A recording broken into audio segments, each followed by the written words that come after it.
আসসালামু আলাইকুম ওয়া রাহমাতুল্লাহি ওয়া বারাকাতুহু। প্রিয় শিক্ষার্থীবৃন্দ, আশা করি আল্লাহর অশেষ মেহেরবানিতে করোনার মতো মহামারীতেও তোমরা সবাই যে যেখানে অবস্থান করতেছো সুস্থ আছো, ভালো আছো। এটা মহানবুল ইজ্জাত আল জালালের শুকরিয়া। দীর্ঘদিন করোনার কারণে শিক্ষা প্রতিষ্ঠান বন্ধ থাকায় কিছু হলেও পড়াশোনার বিঘ্ন ঘটেছে।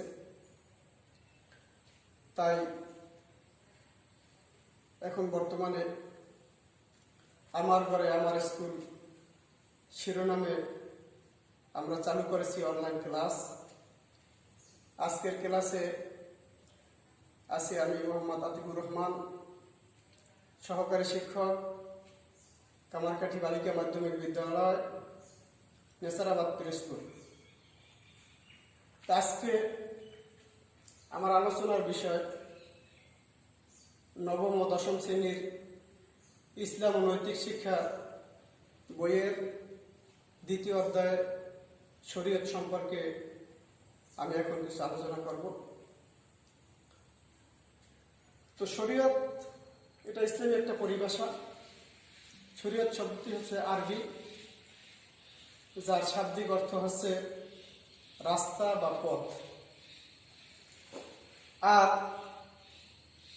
একজন মুসলমান হিসাবে এই শরীয়ত সম্পর্কে জ্ঞান থাকা প্রত্যেকটি মানুষের অবশ্যই কর্তব্য, যেহেতু একজন মুসলমানের দায়িত্ব পালনে শরীয়তের বিকল্প নাই। শরীয়ত হচ্ছে মহান আল্লাহ তাআলা ও তার রাসূল সাল্লাল্লাহু আলাইহি সাল্লাম যেসব আদেশ নিষেধ করেছেন, পথ নির্দেশ দিয়েছেন, মানুষদের জীবন পরিচালনা করার জন্য যে পথ দেখিয়েছেন, সেই পথের নামই হচ্ছে শরীয়ত বা শরীয়ত। যেমন আমরা বলতে পারি, আল্লাহ তাআলা কোরআনুল কারীমের মধ্যে ৮২ বার বলেছেন আকিমুস সালাহ, নামাজ প্রতিষ্ঠা করো, নামাজ পড়ো। এই যে নামাজের কথা বলা হয়েছে, এটাও শরীয়তের একটা অংশ।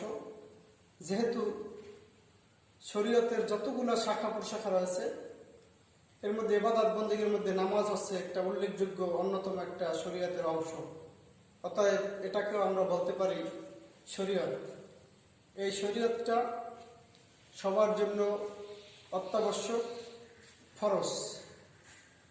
এই শরীয়ত সম্পর্কে আল্লাহ তাআলা কুরআনুল কারীমের মধ্যে ইরশাদ করেন, সুম্মা জাআলনাকা আলা শারিয়াতিন মিনাল আমর ফাত্তাবি'হা ওয়া লা তাত্তাবি' আহওয়াআল্লাযীনা লা ইয়া'লামুন। হে রাসূল, নিশ্চয়ই আমি আপনাকে শরীয়ত সহকারেই দুনিয়াতে পাঠিয়েছি, আর আপনি সেই শরীয়তের অনুসরণ করেই বাস্তব জীবন পরিচালনা করুন। আর আপনি কুপ্রবৃত্তি বা যারা জানে না তাদের পথ বা রাস্তায় আপনি পরিচালিত হবেন না, তাদের রাস্তায় আপনি চলবেন না। এটা রাসূল পাক সাল্লাল্লাহু আলাইহি সাল্লামকে আল্লাহ তাআলা নির্দেশ দিয়ে বলেছেন যে শরীয়ত কিভাবে চলবে, অর্থাৎ হে রাসূল, আপনি শরীয়তের মাধ্যমে কিভাবে চলবেন, সেই পথটাই আল্লাহ তাআলা এখানে এই কুরআনুল কারীমের মধ্যে রাসূলকে নির্দেশ করে বলেছেন। অতএব আমরা বুঝতে পারলাম শরীয়ত আমাদের সকলের জন্যই অত্যাবশ্যক। যেমনটা ছিলেন রাসূল পাক সাল্লাল্লাহু আলাইহি সাল্লামের জন্য, ঠিক তেমনই আমাদের সকলের জন্যই শরীয়ত সম্পর্কে জানা এবং এ সম্পর্কে এই যে শরীয়ত অনুযায়ী চলা প্রত্যেকের জন্য ফরজ। এতক্ষণ আমরা জানলাম শরীয়তের পরিচয় সম্পর্কে। এ পর্যায়ে আমি তোমাদের সামনে শরীয়তের যে বিষয়বস্তু বা পরিধি সেটা আলোচনা করব। তো শরীয়ত এমন একটা বিষয়ের নাম যার পরিধি একেবারে আপ টু বটম, সব জায়গায় শরীয়তের পরিধি বিদ্যমান। এটা রান্নাঘর থেকে শুরু করে সংসদ ভবন পর্যন্ত, একটা মানুষের জন্ম থেকে শুরু করে মৃত্যু পর্যন্ত যা কিছু প্রয়োজন সব কিছুই এই শরীয়তের মধ্যে নিহিত রয়েছে। কিভাবে চলবে, কিভাবে খাবে, সব বিষয় শরীয়তের মধ্যে অন্তর্ভুক্ত রয়েছে।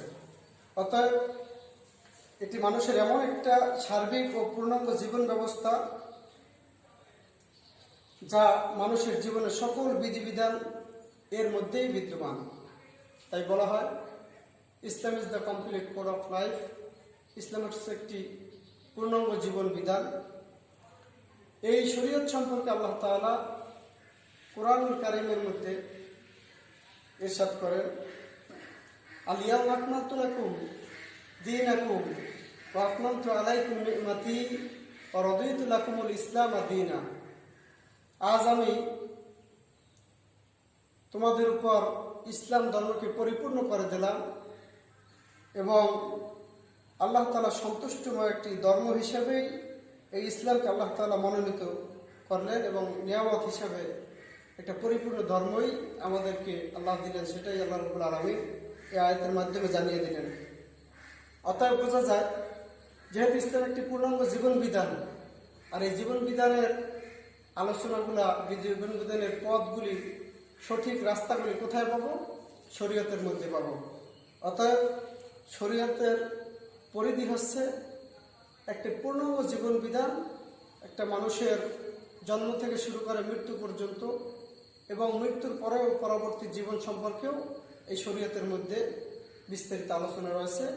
অতএব শরীয়ত আমাদের এই বাস্তব জীবনে যেটা আমলের দরকার, এই ইহকালীন জীবনে, সেইটি সম্পর্কেই আমরা আলোচনা শুনব। শরীয়ত সম্পর্কে রাসূল আকরাম সাল্লাল্লাহু আলাইহি ওয়াসাল্লাম বলেছেন, তারাকতু ফীকুম আমরাইন লান তাদিল্লু মা তামাসসাকতুম বিহিমা কিতাবাল্লাহ ওয়া সুন্নাত রাসূলিহ। রাসূল পাক সাল্লাল্লাহু আলাইহি ওয়াসাল্লাম বিদায় হজের ভাষণে বলে গেছেন যে আমি তোমাদের জন্য দুটি জিনিস রেখে গেলাম, একটি হচ্ছে কোরআনুল কারীম, আরেকটি হচ্ছে রাসূল পাক সাল্লাল্লাহু আলাইহি ওয়াসাল্লামের সুন্নাত। এই দুইটা যদি কেউ আঁকড়ে ধরে, তার বাস্তব জীবনে আমল করে, সেই লোক কখনো পথভ্রষ্ট হবে না, কখনো খারাপ পথের দিকে যাবে না। এই দুইটির মধ্যেই একটি মানুষের যা কিছু প্রয়োজন সব কিছু বিদ্যমান আছে। এই জন্য প্রিয় শিক্ষার্থীরা, আমরা বুঝতে পারলাম শরীয়তের উল্লেখযোগ্য দুটি বিষয় হচ্ছে কোরআন এবং হাদিস। তো এই বিষয়বস্তুকে তিন ভাগে ভাগ করা হয়েছে। শরীয়তের বিষয়বস্তুকে তিন ভাগে ভাগ করা হয়েছে। একটি হচ্ছে আকীদা বা বিশ্বাসগত বিধিবিধান, দ্বিতীয় হচ্ছে নৈতিকতা বা চরিত্র সংক্রান্ত রীতিনীতি, আর তৃতীয় হচ্ছে বাস্তব কাজকর্ম সংক্রান্ত নিয়মকানুন। শরীয়তের মূল যে তিনটি বিষয়বস্তু সেটা আমরা জানতে পারলাম। এ পর্যায়ে তৃতীয় অংশে আমরা আলোচনা করব শরীয়তের গুরুত্ব সম্পর্কে। প্রথম গেছে শরীয়তের পরিচয়, দ্বিতীয় গেছে শরীয়তের বিষয়বস্তু ও পরিধি, তৃতীয় আলোচনা করতেছি শরীয়তের গুরুত্ব সম্পর্কে।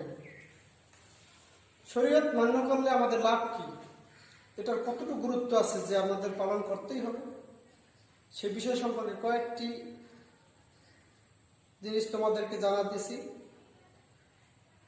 একটি হচ্ছে শরীয়ত মানলে আল্লাহ ও তার রাসূল সাল্লাল্লাহু আলাইহি ওয়াসাল্লাম খুশি হন। যেহেতু আমাদের একমাত্র টার্গেট হচ্ছে এই পার্থিব জীবনে যদি আল্লাহ এবং তার রাসূলকে খুশি করা যায়, তাহলে আমাদের ইহকালীন কল্যাণ এবং পরকালীন মুক্তি অবশ্যই নিহিত আছে। আর এই শরীয়তের মাধ্যমেই আমরা এই কাজটি, এই উদ্দেশ্যটি হাসিল করতে পারি। দ্বিতীয় হচ্ছে শরীয়ত অস্বীকার করলে সে বান্দা কাফের হয়ে যায়। যেহেতু নামাজ, রোজা, হজ, যাকাত এই প্রত্যেকটি শরীয়তের অংশ, আল্লাহ তাআলার নির্দেশ এবং ফরজ, তাই এই বিষয়গুলো অস্বীকার করার কোনো সুযোগ নেই।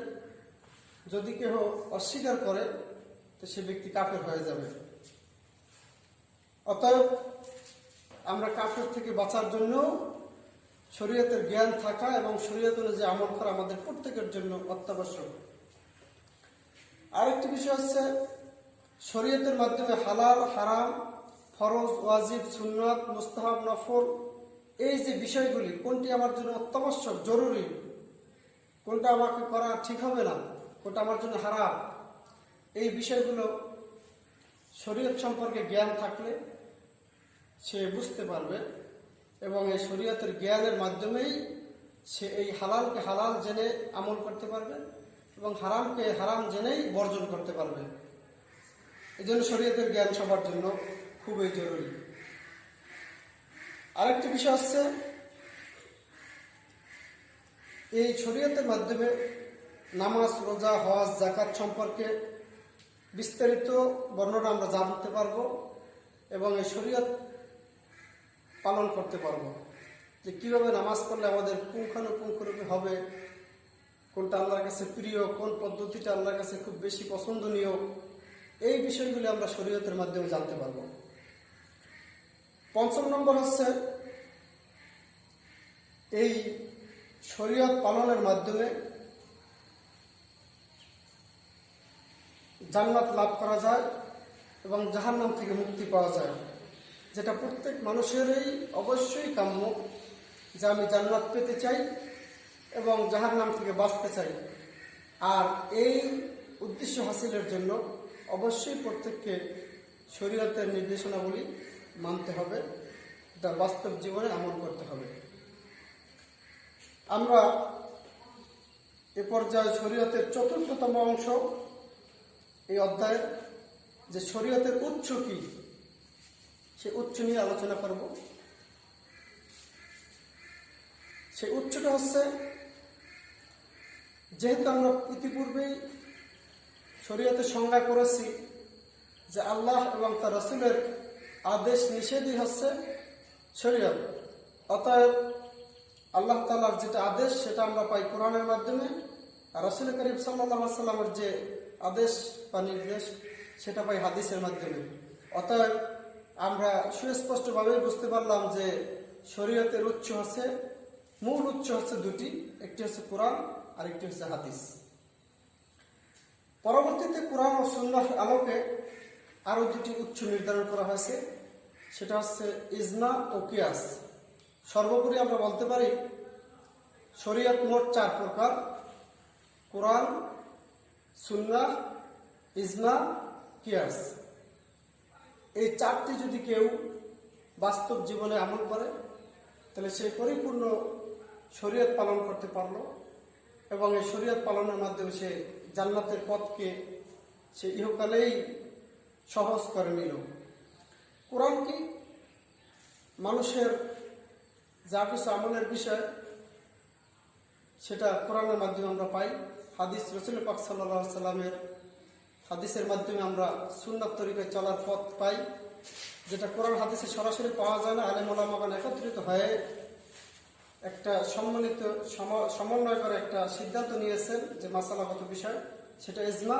আর কিয়াস হচ্ছে কোনো আলেম ব্যক্তিগতভাবে সাম্প্রতিক কোনো মাসালা নিয়ে যখন একটা সিদ্ধান্ত পৌঁছে, সেটা হচ্ছে কিয়াস।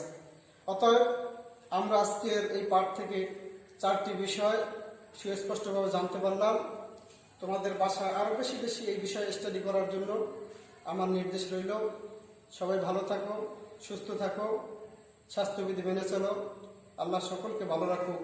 আসসালামু আলাইকুম ওয়া রাহমাতুল্লাহ।